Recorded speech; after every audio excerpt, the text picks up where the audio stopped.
Supreme court ने एक बहुत ही पाथ ब्रेकिंग और लैंडमार्क जजमेंट दी है। किस बारे में? S C S T quota जो रिजर्वेशन होता है एस सी और एस टीज का, उसके बारे में।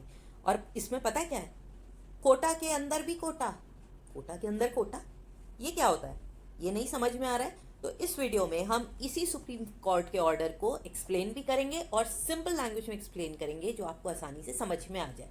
अब ये देखो, कुछ बच्चे ये हैं, रोड पे हैं, बेचारे ऐसे ही पढ़ रहे हैं, और क्या हम इनकी बराबरी बाकी बच्चों से कर सकते हैं जो बढ़िया से कॉलेज में जाते हैं, पूरे पैसे खर्च करते हैं? और क्या इन दोनों बच्चों में कोई फ़र्क है?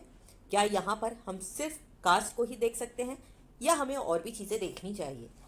इसी बारे में सुप्रीम कोर्ट ने ये डिसीजन दिया है। और इसमें क्या हुआ है, चलिए इसको देखते हैं। तो जो सुप्रीम कोर्ट है वो 5 जजेस की एक कॉन्स्टिट्यूशनल बेंच बैठी थी 2004 में। और किस लिए बैठी थी? E V Chinnaiah versus state of Andhra Pradesh के केस में एक डिसीजन आया था और उसमें ये कहा गया था कि एस सी एस टीज जो हैं वो सारे एक होमोजेनस ग्रुप हैं। होमोजेनस का मतलब बिल्कुल एक जैसे, सिमिलर, ठीक है? तो अगर वो सारे एक जैसे हैं, सिमिलर हैं, इक्वल हैं, होमोजेनस हैं, तो फिर क्या हम उनको सब क्लासीफाई कर सकते हैं? ये तो राइट टू इक्वालिटी के अगेंस्ट होगा, क्योंकि इक्वालिटी में कहा गया है कि एक से जितने भी ग्रुप्स हैं उनमें कोई भी भेदभाव या उसमें कोई क्लासिफिकेशन नहीं कर सकते, और इसलिए एस सी एस टीज में कोटा के अंदर कोटा नहीं दे सकते। कोटा का क्या मतलब है? हमारे कॉन्स्टिट्यूशन में एस सी और एस टी, इनको एक अलग कोटा दिया जाता है ना, ये तो पता है हमें। तो एस सी को और एस टी को जब ये कोटा देते हैं तो इसमें ये जितने भी एस सी और एस टीज हैं उनको एक बराबर का ही ट्रीट किया जाता है। अब हम क्या चाहते हैं कि इसमें भी कुछ एस सीज ऐसे हैं जिन्होंने रिजर्वेशन का फ़ायदा उठाया और यहाँ पर पहुँच गए, और कुछ ऐसे हैं जिन्हें कुछ भी नहीं मिला, वो नीचे ही रह गए। तो अब वो कह रहे हैं जो नीचे वाले हैं उन्हें ऊपर लाने के लिए अलग सा रिजर्वेशन बनाना चाहिए, उनके लिए अलग कोटा करना चाहिए। तो इसमें फिर क्या हुआ है? तो यहाँ पर सुप्रीम कोर्ट के आगे कुछ मेजर सवाल थे, और वो सवाल क्या थे कि क्या जितने भी एस सी एस टीज हैं उनको हमें बिल्कुल सिमिलरली ही ट्रीट करने की ज़रूरत है, या फिर स्टेट्स जो हैं वो सब क्लासीफाई कर सकते हैं? जो एस सी एस टीज की लिस्ट है वो प्रेसिडेंशियल लिस्ट होती है, और इस प्रेसिडेंशियल लिस्ट को क्या स्टेट्स अपने लेवल पर क्लासीफाई कर सकते हैं? क्या शेड्यूल कास्ट में भी, जैसे कि ओबीसी में होता है, क्रीमी लेयर की प्रिंसिपल हो सकती है? और अगर ये सब हो जाएगा तो हमारी सोसाइटी पर क्या फ़र्क पड़ेगा? तो ऐसा क्यों है? क्योंकि आप देखो, हर स्टेट में जो है अलग अलग एस सीज होते हैं और एस टी होते हैं। कई सारे ऐसे एस टी हैं जो हमारे राजस्थान में हैं लेकिन दिल्ली में नहीं है। तो अब दिल्ली के लिए क्या होगा? दिल्ली में कोई भी एस टी बचेगा ही नहीं। दिल्ली में एस टी कहाँ से आएंगे? क्योंकि दिल्ली में कोई भी ऐसी कास्ट ही नहीं है जो एस सी में काउंट हो। तो ऐसे में फिर क्या करना चाहिए? और इसीलिए ये कहा जा रहा है कि इसको स्टेट को डिसाइड करने हमें देना चाहिए या नहीं। अब इसके लिए सुप्रीम कोर्ट की एक 7 बेंच कॉन्स्टिट्यूशनल बेंच बैठी थी। इस 7 बेंच में कौन कौन था? Headed by chief justice of India, justice Manoj Mishra, justice Bela M Trivedi, justice B R Gavai, justice Vikramnath, Pankaj Mittal and S C Sharma. इन सब ने एक छोटा जजमेंट नहीं दिया, बहुत सोच समझ के जजमेंट पास किया है। 560 पेजेस, 5 to 66 पेजेस का जजमेंट है, और इसमें 6 जजेस ने अलग अलग अपनी ओपिनियन दी है, और चीफ जस्टिस ने एक जस्टिस शर्मा के साथ अपनी ओपिनियन एक साथ कंबाइन करके रखी है। ठीक है, तो सब जजेस ने अपना अपना अपना आपको दिया है इसमें, और वो क्लैरिटी आती है। अब ये देखते हैं कि इसमें डिसीजन क्या हुआ और किस जज ने क्या कहा। तो सुप्रीम कोर्ट ने 6-1 की मेजॉरिटी से, सुप्रीम कोर्ट ने 6-1 की मेजॉरिटी से जो 2004 का जजमेंट था उसको ओवररूल कर दिया। 6-1 की मेजॉरिटी से आप देखो, 6 जजेस जो हैं उन्होंने तो कहा कि इसको ओवररूल करना चाहिए, बस एक जो जज थे उन्होंने मना किया कि नहीं, जो केस कि ई वी चिनैया और आंध्र प्रदेश का जो केस था वो अभी भी सही है और उसको एज इट इज़ रखना ही चाहिए। उसमें ये कहा गया था उस केस में, जैसे मैंने अभी बताया, कि एस सीज जो हैं वो सोशली होमोजेनस ग्रुप है, लेकिन सुप्रीम कोर्ट ने 6A1 से क्या वर्डिक्ट दिया है कि वो एक सोशली होमोजेनस ग्रुप नहीं है, और इसीलिए उनके सब क्लासिफिकेशन की ज़रूरत है। और ये सब क्लासिफिकेशन स्टेट्स को करना चाहिए। किस हिसाब से? उन्हें ये पता करके कि उनके स्टेट में ऐसे कौन कौन सी सब कास्ट हैं शेड्यूल कास्ट में जो अभी भी लेस प्रिविलेज्ड हैं और उनको अभी भी रिप्रेजेंटेशन नहीं मिल पाया है। चलिए हम पहले ये समझने की कोशिश करते हैं कि ये सारा माजरा आखिर है क्या। तो इस सब की शुरुआत कब हुई? 1957 में। पहले ही हमारे पास रिजर्वेशन आ गया था जिसमें एससी और एसटी का रिजर्वेशन हमें अमेंडमेंट के थ्रू कॉन्स्टिट्यूशन में दे दिया गया था। अब 1975 में क्या हुआ? 1975 में पंजाब गवर्नमेंट ने ये डिसाइड किया कि उनके पास जो शेड्यूल कास्ट हैं उसमें से 25% रिजर्वेशन वो दो कैटेगरीज को दे रहे हैं, जो कि है वाल्मीकि कम्युनिटी और मज़ाबी सिख्स। अब ये जो है वाल्मीकि कम्युनिटी और मज़ाबी सिख्स पंजाब में बहुत सारे हैं और बाकी जो SC/STs हैं वो वहाँ पर कम हैं। तो उन्होंने ये कहा कि हम जो है 25% इसको और 25 इसको दे देंगे और बाकी आधे जो हैं वो बाकी सब शेड्यूल कास्ट को। तो पंजाब गवर्नमेंट ने ये लागू कर दिया। अब क्या हुआ? 2004 आया। 2004 तक ये रूल एज इट इज़ चलता रहा। अब 2004 में सुप्रीम कोर्ट में EV Chinnaiah versus state of Andhra Pradesh, जिसको हम बार बार कर रहे हैं और बार बार इसी का जिक्र आएगा, उसने इस सब क्लासिफिकेशन के अगेंस्ट एक जजमेंट दे दिया। और ये जो जजमेंट आया ये 5 जज कॉन्स्टिट्यूशनल बेंच से आया था। ध्यान रखना, ये जो जजमेंट आया था ये 5 जज कॉन्स्टिट्यूशनल बेंच से आया था और इसी वजह से 2004 में पंजाब गवर्नमेंट के इस डिसीजन को चैलेंज कर दिया गया। जब आंध्र प्रदेश में नहीं होगा तो यहाँ भी क्यों होगा? अब आंध्र प्रदेश के बाद, आंध्र प्रदेश आप देखोगे भी कि वहाँ पर एक कास्ट है जिसने इसके अगेंस्ट बहुत मेजर फाइट करा है और अब उनको इसका फ़ायदा मिलेगा। अब 2006 में क्या हुआ? अब 2006 में पंजाब और हरियाणा हाई कोर्ट ने doctor Kishan Pal versus state of Punjab में पंजाब का जो 1975 का नोटिफिकेशन था इसको स्ट्रक डाउन कर दिया, इसको नल एंड वाइड कर दिया, इसको हटा दिया, इसको ख़त्म कर दिया। अब 2006 में क्या हुआ? उन्होंने तो हाई कोर्ट ने तो बंद कर दिया, लेकिन फिर क्या हुआ? पंजाब गवर्नमेंट ने फिर Punjab schedule caste and backward classes reservation in services act में क्या हुआ? इन्होंने फिर से वाल्मीकि और मज़ाबी सिख कम्युनिटीज़ को पहला प्रेफरेंस देना रिजर्वेशंस में शुरू कर दिया। 2006 में फिर से ये हो गया। तो जो 2004 में ख़त्म करा गया था, जो अगेंस्ट किया गया था, उसमें फिर से यही हो गया। अब 2004 में क्या कहा था कोर्ट ने, ये देखना बहुत ज़रूरी है क्योंकि सारा का सारा केस इसी के ऊपर है। कोर्ट ने ये कहा था कि ऐसा कोई भी अटेम्प्ट जो डिफ्रेंसिएशन क्रिएट करे SC लिस्ट में, वो अमाउंट करता है टिंकरिंग विद इट, मतलब कि उससे छेड़छाड़ को एक तरह से अमाउंट करता है अगर हम उसमें कोई भी चेंज करते हैं, क्योंकि कॉन्स्टिट्यूशन जो है वो स्टेट को आर्टिकल 341 में नहीं एम्पावर करती कि वो इस लिस्ट से छेड़छाड़ करें।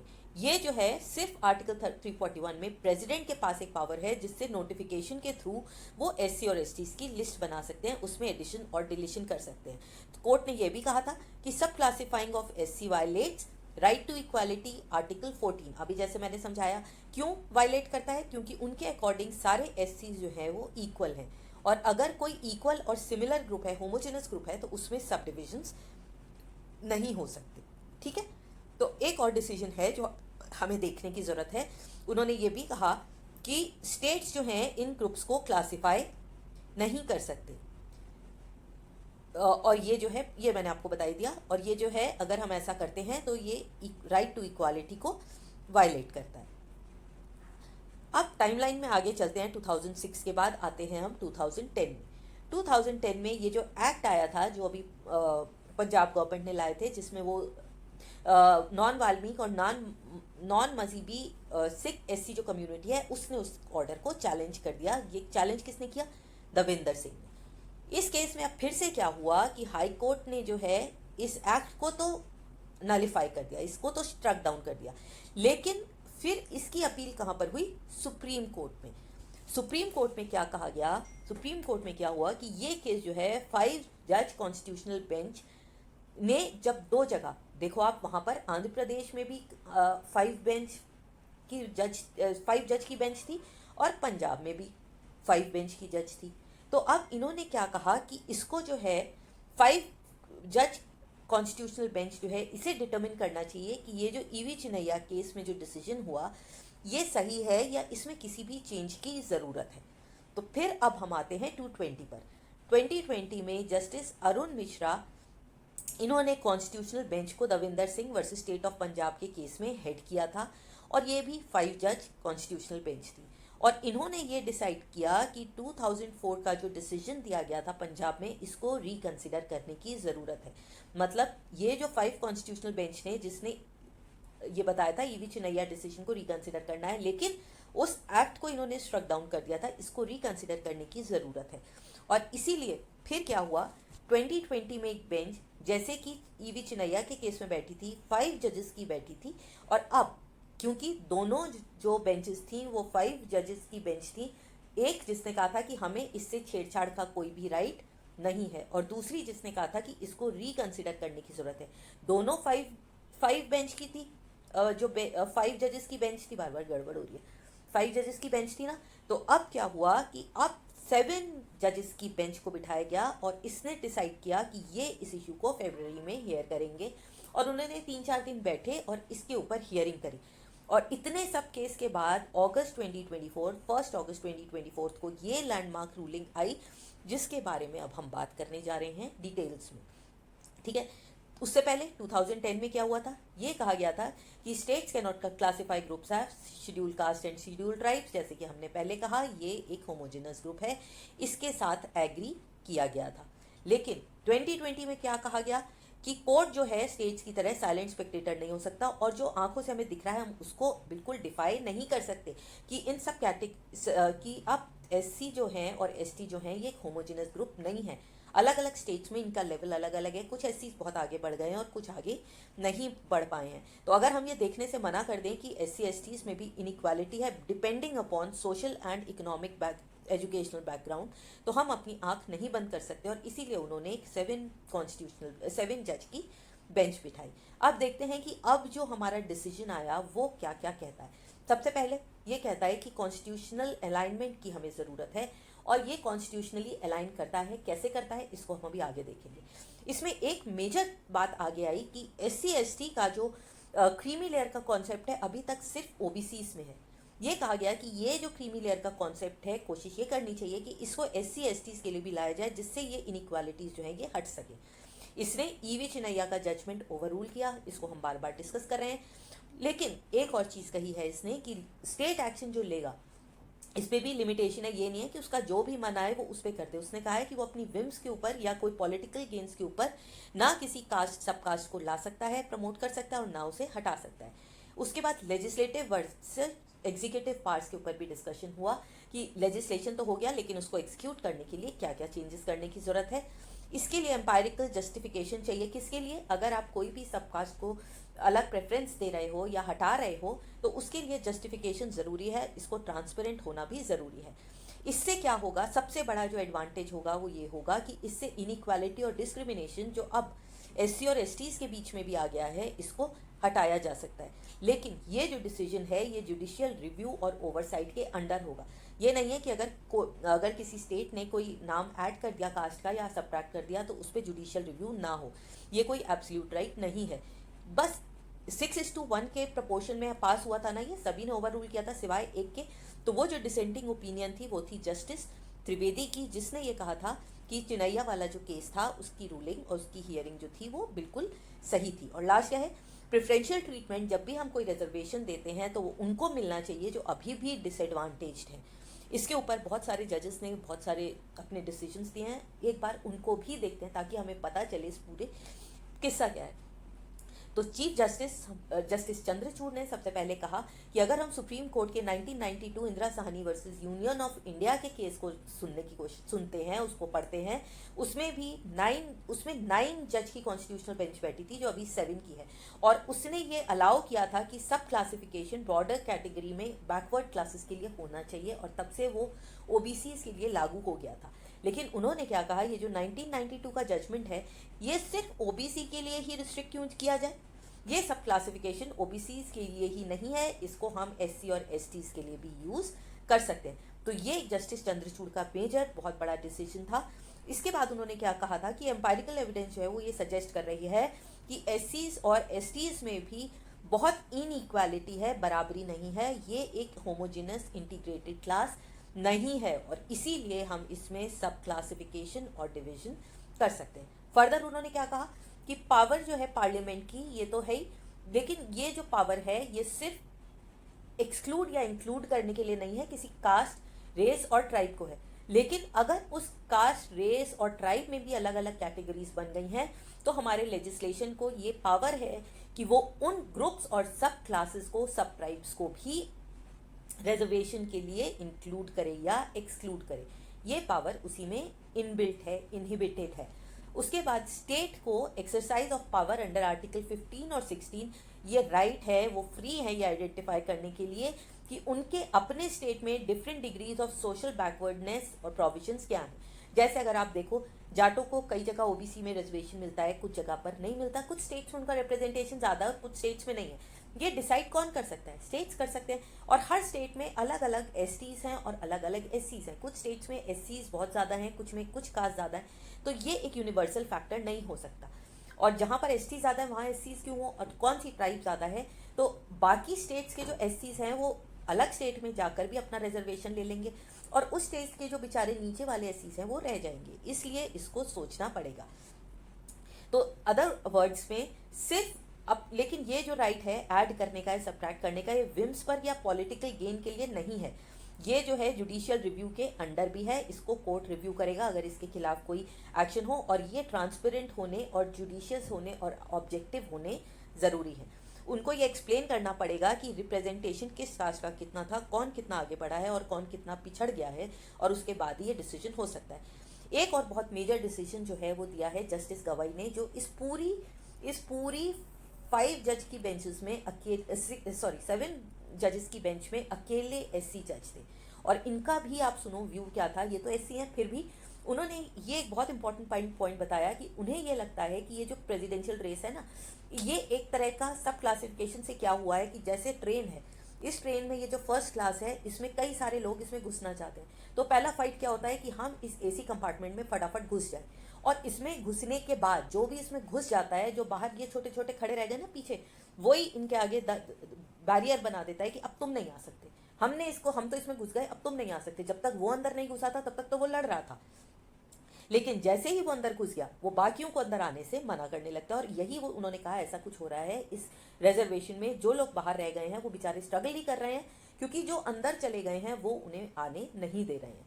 तो फिर असली में अब क्या हो रहा है, जो लोग कैटेगरीज में थे उनके बहुत सारे जो ऊपर पहुंच चुके हैं, बहुत सारा ऐसा चंक है जिसको ये ट्रीटमेंट नहीं मिल पा रहा है। वो क्यों नहीं मिल पा रहा है कि जो अंदर पहुंच गए, जिनको रिजर्वेशन मिल गया, वो आगे बढ़ गए, और इसलिए बाकी लोग उसमें ज्वाइन नहीं कर पा रहे हैं।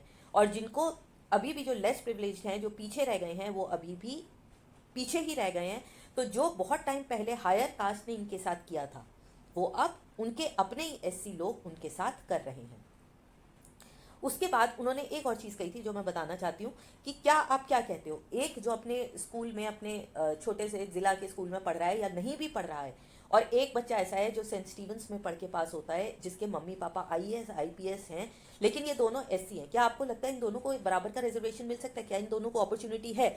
नहीं। तो ऐसे केस में क्या हो रहा है, ये वाले जो एससी है ना, जो अपना रिजर्वेशन ले चुके हैं, जो खुद ही बन चुके हैं आईएएस वगैरह, इन्होंने अब बाकी एससीज का रास्ता बंद कर दिया, और इसीलिए हमें ये सोचने की ज़रूरत पड़ रही है।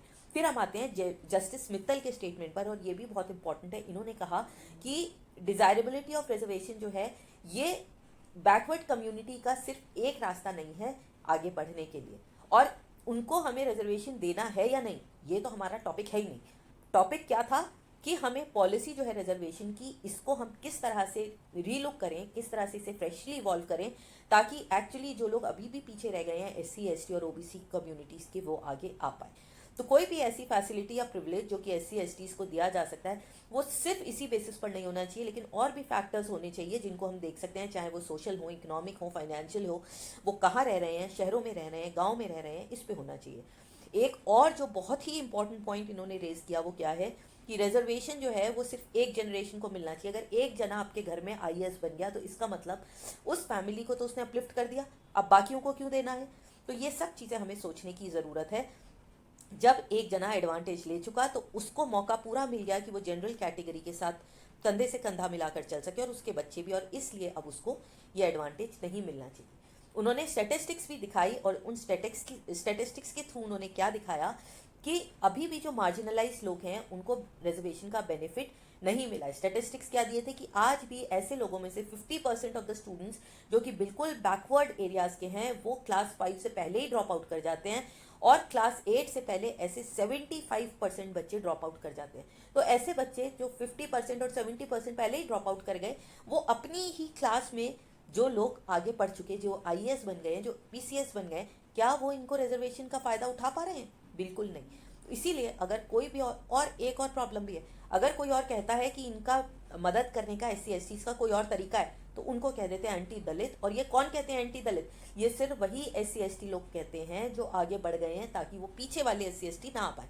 तो ये भी तो वही काम कर रहे हैं जो पहले हायर क्लासेस ने किया। लेकिन जस्टिस बेला त्रिवेदी जो थी, उनका एक अकेली लोन डिसेंटर थी जिन्होंने अभी भी यही कहा कि जो पहले वाला आंध्र प्रदेश का हियरिंग थी वो सही थी। और उन्होंने ये कहा कि अभी भी हम कॉन्स्टिट्यूशन से छेड़छाड़ नहीं कर सकते, और अगर हम स्टेट्स को ये पावर देते हैं तो ये जो है हमारे जो कॉन्स्टिट्यूशन में जो हमारी लिखा हुआ है उसके अगेंस्ट होगा, उसको कॉन्ट्रडिक्ट करेगा। तो जो 5 जज बेंच ने चिनैया केस में कहा था वो सही है। क्यों सही है? क्योंकि ये लॉ को कंफर्म करता है और बिल्कुल सही है। इसीलिए कोई रीज़न नहीं था कि दविंदर सिंह के केस को हम रेफर करते आगे के लिए, क्योंकि इसमें कोई डिसएग्रीमेंट की गुंजाइश नहीं है। SC हैं तो SC हैं, ST हैं तो ST हैं, क्योंकि वो अपने पुराने सोशली बैकवर्ड होने की वजह से उनको ये रिजर्वेशन मिला था। तो उनका अपना एक व्यू पॉइंट था जिसको हमें बिल्कुल कंसिडर करना चाहिए आगे बढ़ने के लिए। तो सुप्रीम कोर्ट की बेसिकली क्या रिकमेंडेशन थी कि सेंटर को कोई और पॉलिसी ऐसी इवॉल्व करनी चाहिए जिससे क्रीमी लेयर जो SC STs में हैं उनको एक्सक्लूड किया जा सके, जो एक बार इस रिजर्वेशन को ले चुके हैं। जो OBCs के लिए लागू होता है वैसा ही कुछ SCs के लिए लगाया जाए। और इसका ये मतलब नहीं है, इस कोटा के अंदर कोटा का ये मतलब बिल्कुल भी नहीं होगा कि हम सब कोटास को, सब कास्ट को इतना रिजर्वेशन दे दें कि कोई भी ऐसा शेड्यूल कास्ट बच जाए जिसको रिजर्वेशन मिले ही नहीं। ओपन वो सबके लिए रहेगा, सारे SC और ST उसके लिए अप्लाई कर सकते हैं, लेकिन बस जो मार्जिनलाइज्ड हैं उनको उसमें से एक छोटा सा हिस्सा अलग से दे दिया जाएगा।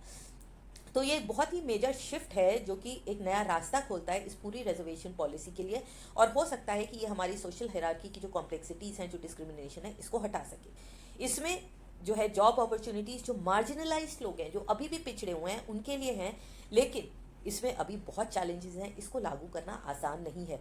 इसके लिए स्टेट्स को जो है, जो इतना सारा हिस्टोरिकल डिस्क्रिमिनेशन और डिस्पैरिटी आ गई हमारे समाज में, इसको देखना पड़ेगा। इसको बिना स्टडी किए वो कर नहीं सकते। इसके बाद इसको करने के लिए क्या हमारी पार्टीज, हमारी जो स्टेट पॉलिटिक्स है, पॉलिटिकल मोटिवेशन और इलेक्शन जीतने के हिसाब से नहीं करेंगी, इसका भी एक पार्ट हो जाएगा और ये फेयरनेस लानी बहुत मुश्किल हो जाएगी। अब सेंसस करना पड़ेगा जिसमें आपके पास पूरा डेटा हो SC STs का, वो कितना आगे बढ़ चुके हैं, उनका कितना रिप्रेजेंटेशन हो चुका है, और उसी के साथ साथ सब ग्रुप्स आइडेंटिफाई करेंगे जिनको आगे बढ़ाने की ज़रूरत है। एक आपको ऐसी एजेंसी लानी पड़ेगी जो इस पूरी प्रोसेस को पढ़े, इसके डेटा को वेरीफाई करे, और इस डेटा को पूरा वेरीफाई करने के बाद बताए कि ये क्रेडिबल है और ट्रांसपेरेंट है।